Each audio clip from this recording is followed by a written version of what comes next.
And this is probably the most complicated and hardest mountain to do. And it looks the easiest. That's what tricks you. Blue, brown, a little touch of crimson. And we'll just very quickly throw in the basic shape. Very, very little paint here. Very little paint.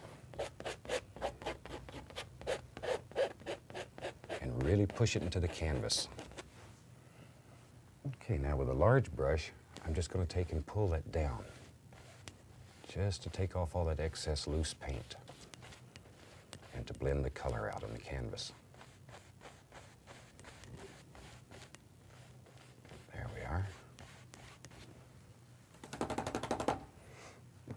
Now we'll take a little bit of the titanium white, pull it out very flat. Tiny, tiny, tiny little bit of paint. And just begin thinking where you think light will strike this. Almost no paint on the knife. Very, very little. Just where you think the light will strike. There we are. Maybe a little bit over in here. Now for the shadow, I'll use a little bit of blue and brown and white. There we go, just to make sort of a bluish gray color. And then we could lay some of that in. Just here and there. Once again, very little paint.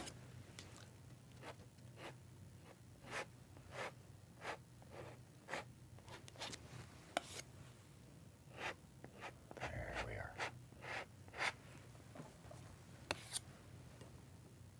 And we just sort of bring all this together. Let all these little things start happening in here.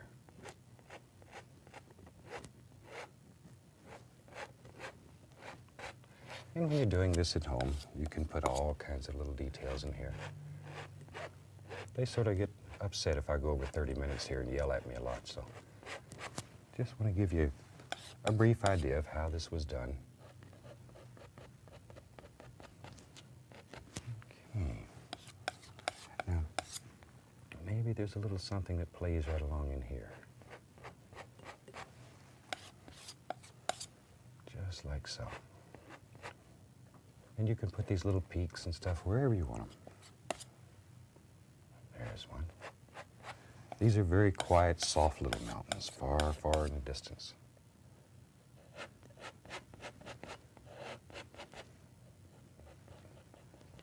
Okay. Maybe a little shadow right in here somewhere. Now, with a clean, dry brush, I'm going to just tap the bottom here and diffuse it. Don't want to destroy it, just diffuse it. And just like in all the other mountains we've done, always follow your angles. And then lift upward, still following the angles. Most important that you follow those angles. And just bring all this together. And that gives us a nice little ridge of mountains back here.